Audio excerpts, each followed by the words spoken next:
Assalamualaikum warahmatullahi wabarakatuh. Anda bersama saya, Mentor Dila. Dalam pengajaran kita yang seterusnya, iaitu Sains Komputer Tingkatan 5, Bab 2, tajuk Pangkalan Data Lanjutan. Subtopik yang kedua iaitu Model Hubungan Data. Okey, subtopik yang pertama, ERD tu, kawan saya, Mentor Aina telah terangkan kepada anda. Jadi, saya meneruskan sambungan tajuk yang kedua iaitu model hubungan data.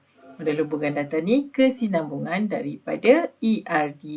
So, anda kena faham betul-betul apa itu ERD dan baru boleh kita masuk kepada model hubungan data. Kalau ada apa-apa yang tak faham pasal ERD, anda boleh tanya je kepada Mentor Aina. Okey, seterusnya sebelum saya meneruskan slide saya, saya tunjuk dulu apa yang saya akan terangkan dalam slide saya kali ini. Okay, kita ada model hubungan data, ada kunci hubungan, skema hubungan ternormal dan penormalan. Okay, kita akan masuk satu-satu subtopik ni. Subtopik yang pertama, model hubungan data. Okay, apa tu model hubungan data? Model hubungan data ini adalah model menyimpan data dalam bentuk hubungan, iaitu data dan hubungan dipersembahkan dalam bentuk jadual. Okay. Seterusnya, ia dibina sebagai langkah seterusnya selepas melakar rajah hubungan entiti. Model hubungan data dapat memberikan gambaran tentang struktur jadual. Okay. Nak bagi senang ingat, model hubungan data ni kita kena bina jadual. Daripada ERD tadi, kita kena jadikan dia dalam bentuk jadual. Okay, seterusnya kita masuk kepada kunci hubungan. Kunci hubungan ni, kita ada dua je kunci hubungan, iaitu kunci prima dan kunci asing. Apa itu kunci prima? Apa itu kunci asing? Kita masuk satu-satu. Okay, kunci prima. Kunci prima adalah satu atribut yang unik dan hendaklah digariskan seperti contoh di bawah. Okay, setiap hubungan perlu kunci prima untuk menyimpan dan mencapai data dalam hubungan. Hubungan ni tadi apa? Hubungan ni tadi jadual. Setiap jadual kena ada satu kunci prima yang satu atribut yang menjadi kunci prima dalam satu jadual. Okay, contoh dekat situ, kita ada jadual murid. Kunci prima dia apa? Kunci prima dia nombor kad pengenalan. Atribut lain ialah nama dan alamat. Nama dan alamat tu mungkin kita ada nama yang sama ataupun alamat yang sama. So, nombor kad pengenalan ni adalah kunci prima yang unik. Data yang unik yang takkan ada sama dengan mana-mana orang lain. Mana-mana yang unik lah, yang takkan sama dengan mana-mana makhluk dalam dunia ni lah kan. Okay, seterusnya kita masuk kepada kunci asing. Kunci asing ni merupakan satu hubungan, merupakan kunci prima satu hubungan yang wujud dalam hubungan pangkalan data yang sama. So, maksudnya dia ada satu hubungan dalam hubungan. Maksudnya ada dua jadual dekat sini kan. Okay, dalam jadual tu, kita ada satu kunci prima dan satu kunci asing. So, satu kunci asing ni pula akan dijadikan, satu data ni akan dijadikan kunci asing untuk menghubungkan kedua-dua jadual tersebut. Okay, tengok dekat sini, kat slide saya ni, digunakan untuk menghubungkan dua jadual. Betul kan saya cakap tadi? Okay, ditandakan dengan garis putus-putus. Okay, kita tengok. Contoh yang bagi tu, kita ada jadual murid dengan jadual mata pelajaran. Garis terus tadi, nombor kad pengenalan tu adalah kunci prima. Okay, kita tengok dekat jadual murid, ada nombor kod tu, ada garis putus-putus dekat situ kan. Seterusnya kita tengok kepada jadual mata pelajaran. Pun ada garis putus-putus. Maksudnya nombor kod itu adalah kunci prima, kunci asing untuk jadual murid dan jadual mata pelajaran. Okay, dah faham yang ni? Okay. Kita masuk tajuk seterusnya, ciri-ciri model hubungan data. Okay, apa dia ciri-ciri model hubungan data ni? Okay, yang pertama, setiap hubungan mempunyai nama yang berbeza dengan hubungan yang lain. Hubungan tadi apa? Hubungan tadi jadual. Maksudnya kita tak boleh ada nama jadual yang sama. Okay, yang kedua, setiap data dalam hubungan mempunyai satu nilai sahaja. Data dia apa? Data dia atribut yang tadilah. Setiap jadual tu kita kena ada data yang berlainan, tak boleh sama. Kalau tak, susahlah kita nak cari nanti kan kalau ada data yang sama. Yang ketiga, setiap atribut mempunyai nama yang berbeza. Dah nama hubungan pun lain, nama atribut pun kenalah lain. Kalau tak, macam mana nama hubungan pun sama, nama atribut pun sama, baik tak ya buat banyak-banyak jadual kan, satu jadual je kan. Okey, seterusnya yang keempat, susunan rekod tidak mempunyai kepentingan. Tak kisahlah nak susun macam mana pun rekod tu. Okay, susunan atribut tidak mempunyai kepentingan pun sama dengan susunan rekod. Tak kisahlah susunan atribut dekat tu, dekat sebelah nombor kad pengenalan tu awak nak letak alamat ke, awak nak letak umur ke, tak kisah. Okay, seterusnya setiap rekod adalah berbeza. So, data dalam jadual tu kena berbeza. Okay, seterusnya kita pergi ke slide yang seterusnya. Okay, kat sini kita tengok contoh model hubungan data. Okay, model hubungan data tadi kita kena ada apa? Kita kena ada kunci prima dan kunci asing. Kunci prima dia apa? Okay, dekat jadual murid tu kita ada nombor kad pengenalan sebagai kunci prima. Dan kunci asing dia apa tadi? Kunci asing dia nombor kod yang diwakilkan ada garis putus-putus kat bawah tu. Nampak tak? Okay, dekat jadual mata pelajaran pun ada nombor kod. Jadi nombor kod ini yang menghubungkan jadual murid dengan jadual mata pelajaran. So ini contoh dia, contoh model hubungan data. Nak bagi faham kan, tadi kita nampak dalam satu baris ayat je kan. Yang ni dalam bentuk jadual terus. Okay, kita pergi ke slide seterusnya. Kita masuk kepada skema hubungan. Okay, skema hubungan ni apa? Model hubungan data mengandungi himpunan hubungan ternormal. Struktur pangkalan data ditunjukkan dalam skema yang menghuraikan struktur logik seluruh pangkalan data. Kita tengok macam ni, skema hubungan dia apa? Kita ada jadual murid dan atribut yang ada dalam jadual murid tu ialah nombor kad pengenalan, nama dan alamat. Okey. Pemetaan ERD kepada skema hubungan. Langkah-langkah dia macam ni kita nak buat pemetaan ERD tu. Kita tukarkan dekat ERD kita ada entity, attribute dengan hubungan kan. Okey, entity tadi kita tukarkan kepada nama hubungan. Nama hubungan dia apa? Nama jadual. Okey, attribute akan menjadi medan. So medan tu yang atas lah, kolom-kolom tu semua kan. Itu attribute. Jenis hubungan dalam ERD akan menentukan pilihan kunci asing, pemilihan kunci asing. Kalau ada hubungan, kita kena ada kunci asing untuk menghubungkan jadual. Senang pemetaan dia. ERD kita ada entity, attribute, hubungan. So, dalam model hubungan data, kita entity tu tukarkan kepada nama hubungan, attribute pula nama medan dan hubungan tu kita kena ada kunci asing. Lagi senang nak ingat. Okay, seterusnya hubungan dalam ERD. Kita ada berapa hubungan? Kat sini ada 3 hubungan sahaja. Iaitu hubungan 1 ke 1, hubungan 1 ke banyak dan hubungan banyak ke banyak. Kita tengok satu persatu. Kita pergi dulu kepada hubungan 1 ke 1. Kalau kita tengok kat sini. Hubungan 1 ke 1 tu apa? Okay, kunci asing perlu dipilih daripada entiti yang berada di bahagian mandatory. Okay, kunci asing dia apa? Dia tak nampak lagi kan dekat bahagian mandatory tu jadual pengetua. So jadual pengetua kita tak nampak lagi apa kunci asing dia. Kita tengok kepada jadual sekolah. Entiti pengetua di pihak mandatory, jadi nombor ID akan menjadi kunci asing kepada jadual sekolah. So kunci prima dekat jadual pengetua ni akan menjadi kunci asing kepada jadual sekolah. So maksudnya nombor ID ini menjadi kunci asing menghubungkan kedua-dua jadual tadilah. Jadual pengetua dengan jadual sekolah. Itu hubungan 1 ke 1. Kita masuk pula satu ke banyak. Kat sini kita ada jadual pelanggan dan jadual pesanan. Okay.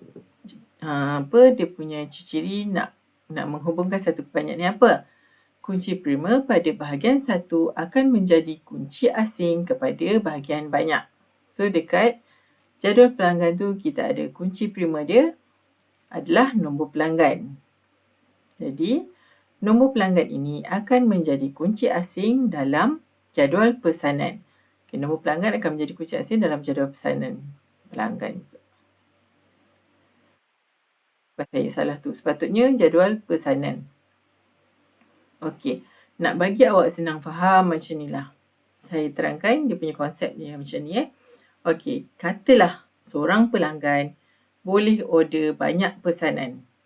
Kan? Betul tak? Katalah awak order McD. Awak nak sundae cone. Awak nak burger. Awak nak ayam. Okay, ada 3. Kira awak tu seorang pelanggan order 3 pesanan. Tapi 3 pesanan ni boleh diambil oleh awak seorang saja. Tu maksudnya satu ke banyak. Seorang boleh order banyak pesanan. Okey. Seterusnya kita masuk kepada hubungan banyak ke banyak. Okey. Hubungan banyak ke banyak ni pula kena bentuklah satu jadual baru. Okey, yang mana kunci prima yang menghubungkan kedua-dua entiti akan menjadi kunci asing. Faham kat sini? Okey, mula-mula kita ada 2 jadual. Okey, kat sini dia bagi jadual pembekal, jadual bahan mentah. Okey, ada setiap jadual ni akan ada kunci prima dia. Kunci prima dia apa tadi? Pembekal, ada nombor pembekal sebagai kunci prima. Bahan mentah akan ada nombor bahan sebagai kunci prima. So, untuk hubungan banyak ke banyak, kita wujudkan lagi satu jadual iaitu jadual pembekal bahan mentah. Kunci prima ni, dua-dua kunci prima daripada 2 jadual ni akan dimasukkan ke dalam jadual bahan mentah sebagai kunci asing. Nampak tak? Nak bagi awak senang faham pula. Macam ni. Katalah awak pembekal. Katalah awak pelanggan. Nak order, awak ni boleh order barang bahan mentah awak kepada banyak pembekal. Awak nak kira awak ada kedai lah kan. Okay, awak kata nak order ayam, daging, seafood. Okay, 3. Awak nak 3 bahan mentah ni. Okay, katalah 3 bahan mentah ni awak akan order kepada 3 pembekal. Pembekal A, pembekal B, pembekal C. So maksudnya dah nampak hubungan banyak ke banyak kat situ. Banyak bahan mentah awak boleh order kepada banyak pembekal. Okay, faham? Senang faham kan? Seterusnya kita masuk kepada skema hubungan ternormal. Okay, saya terangkan dulu apa itu skema hubungan ternormal. Skema hubungan ternormal ni boleh dihasilkan berdasarkan lakaran ERD juga. Okay, berdasarkan raja di sebelah, contoh jadual yang saya tunjukkan ni, sistem pengurusan inventory petakan kepada skema hubungan ternormal. Okay, macam mana nak petakan dia? Langkah-langkah dia adalah entiti akan menjadi nama jadual murid, pinjaman, barang dan pembekal. So macam tadi, sama skema hubungan awal-awal tadi saya terangkan, entiti itu akan jadi nama jadual. Okay, attribute akan menjadi nama medan. So attribute macam ni contoh dia. Jadual murid, atribut dia apa? ID murid, nama murid dan kelas. Itu ID dia. Itu atribut dia. Okey. Seterusnya pemilihan kunci asing berdasarkan jenis hubungan antara entiti. Sama juga macam tadi. Kalau kunci asing tu untuk apa? Untuk menghubungkan jadual. Kita nak tengok hubungan ternormal macam mana. Okay, first kita masuk kepada tajuk penormalan. Penormalan tu apa? Penormalan ialah proses untuk memastikan bahawa model data logikal yang terhasil mempunyai anomali yang minimum. Anomali ni pula apa? Anomali adalah ralat yang mungkin berlaku apabila pengguna ingin mengemaskan jadual yang mengandungi data berulang. Anomali ni kira macam itulah dia kata tadi. Data berulang. Kena ada pertindihan data. Okay, penormalan. Yang ni kita tengok dulu jadual yang dia bagi. contoh jadual yang dibagi. Kita ada apa nama atribut dia? Kita ada nombor barang, nama barang, kuantiti, harga seunit, nombor pembekal, alamat, ID murid, nama murid, kelas, tarikh pinjaman, tarikh pulang. Kalau awak tengok dekat jadual ni, awak rasa mana dia punya kunci prima dan kunci asing? Okay. Kalau saya nampak kat sini kita boleh bagikan kepada dua kunci prima sebenarnya. Apa dua kunci prima tu? Okay, kalau kita tengok nombor barang dengan ID murid ni. ID murid tu adalah unik kan, tak boleh sama. Nombor barang pun mestilah tak boleh sama. Kalau sama macam mana kita nak detect barang apa dia kan? Okay, so kita ada dua kunci prima. Jadi tak bolehlah kita kena buat penormalan. So penormalan apa? Kita kena buat bentuk penormalan pertama. Jadi bentuk penormalan pertama tu apa? Okay, satu hubungan data yang dikatakan dalam keadaan 1NF apabila tiada atribut yang mempunyai kumpulan data yang berulang. Okay, jadual 1, jadual tadi. Dalam bentuk tidak ternormal kerana mempunyai atribut berulang iaitu ID murid, nama murid dan kelas. So, maksudnya yang ni dia nak bagi tahu ID murid, nama murid dan kelas ni akan dimasukkan ke dalam jadual yang baru. Okey, untuk bentuk penormalan pertama tadi, kita akan pecahkan jadual 1 ni kepada dua jadual iaitu jadual pertama barang yang mana dia punya atribut adalah nama barang, nombor barang, nama barang, kuantiti, harga seunit, nama pembekal dan alamat. Jadual yang kedua pula, kita ada ID murid, nama murid dan kelas. Tarikh pinjaman dengan tarikh pulang ni akan masuk kepada jadual pembekal. Okey, yang ni nampak dia dah gariskan nombor barang dengan ID murid. So maksudnya kita kena ada dua jadual yang berasingan sebab dia ada dua kunci prima. Okey, seterusnya kita nak buat pula kepada bentuk penormalan kedua. Okay, kenapa kena buat bentuk penormalan kedua ni? Okey, sebab jadual dalam bentuk penormalan pertama tadi kena ada jadual dalam bentuk penormalan pertama. Okay. Semua atribut bukan kunci bergantung sepenuhnya kepada atribut kunci. Maksud dia apa? Atribut bukan kunci. Maksudnya atribut bukan kunci tu apa? Nama barang, kuantiti, harga seunit, nama pembekal, alamat, nama murid, kelas, tarikh pinjaman, tarikh pulang. Itu atribut bukan kunci. Sebab kita ada kat sini kita boleh detect nombor barang dengan ID murid dulu baru kunci prima. Kita boleh detect kunci prima. Kita nak cari kunci asing dia macam mana. So dah asing tadi, kita masuk kepada bentuk penormalan kedua. Bentuk penormalan kedua, kita kena ada 3 jadual. Penormalan pertama tadi, kita dah bahagikan kepada 2 jadual. So, penormalan kedua, kita buat jadual yang baru yang boleh menghubungkan ketiga-tiga jadual ni. Kita tengok. Jadual dekat jadual barang, kita ada kunci prima dia apa? Nombor barang. Okey, jadual pinjaman. Jadual murid pula yang kedua tadi, yang penormalan pertama tadi, kita ada jadual barang dan jadual murid kan. Okey, dia punya ID, dia punya kunci prima apa? Nombor barang dengan ID murid. So nombor barang dengan ID murid ini akan dimasukkan ke dalam jadual baru iaitu jadual pinjaman sebagai kunci asing. So maksudnya jadual pinjaman inilah yang boleh berhubung dengan jadual barang dan jadual murid. So, tarikh pinjam dan tarikh pulang tadi, saya cakap tadi kan tarikh pinjam dan tarikh pulang, dia boleh ke mana-mana, pergi mana-mana. Maksudnya, dia tak bergantung kepada kedua-dua jadual yang sebelum ni lah. Kita,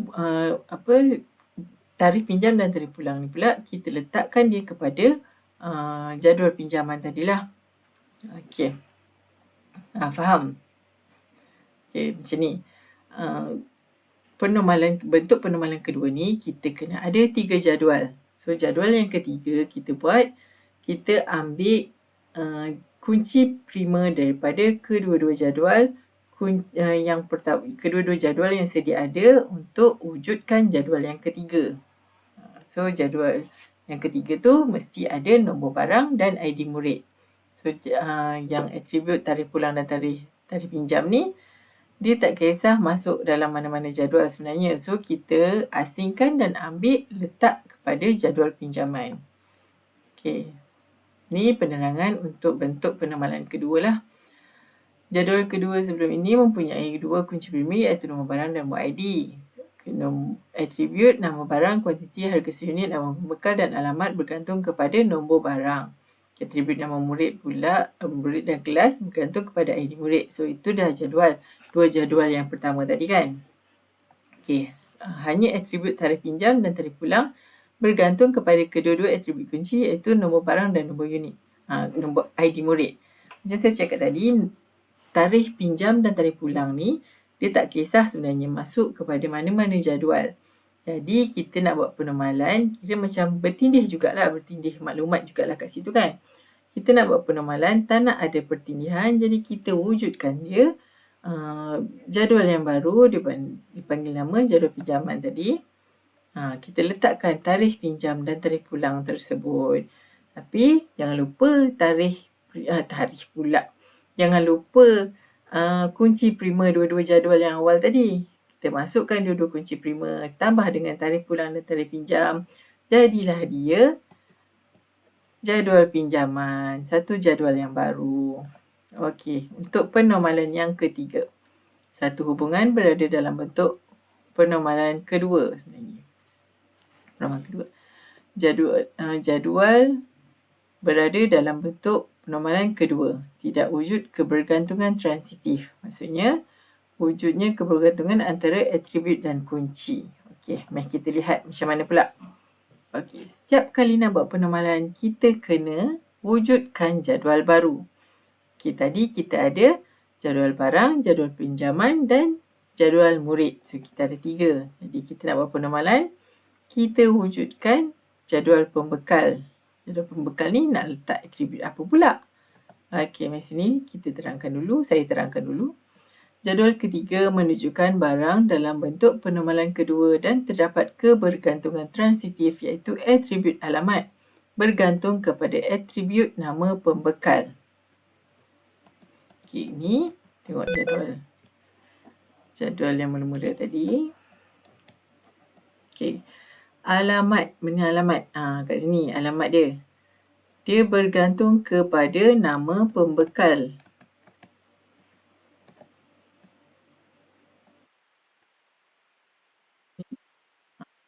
Pembekal. Jadinya kita kena wujudkanlah jadual pembekal tadi. Okay, nama pembekal tu dia dekat jadual mana? Okay, nama pembekal ada dekat dalam jadual barang tadi. So, nama pembekal ni adalah kunci asing untuk jadual pembekal. Jadi, alamat tu untuk nama pembekal lah. Kita senang nak cari alamat pembekal tersebut. So, yang ni penormalan ketiga. Okay, penormalan kedua, kita ada 3 jadual. Penormalan ketiga, kita ada 4 jadual. Ni kita penerangan tadi lah. Jadual 3 menunjukkan barang dalam bentuk penormalan kedua dan terdapat kebergantungan transitif iaitu atribut alamat bergantung kepada atribut nama pembekal. Okay, kedua-dua adalah atribut bukan kunci. Yang penormalan kedua tadi, dua-dua tu atribut kunci. Yang penormalan ketiga pula, dua-dua bukan atribut kunci. Okay, seterusnya yang ni saya saja letaklah. Petikan daripada Albert Einstein. The difference between stupidity and genius is that genius has its limit. Okey, itu saja perkongsian saya untuk kali ini. Sekian, terima kasih. Kalau ada apa-apa tak faham, boleh terus rujuk kepada saya.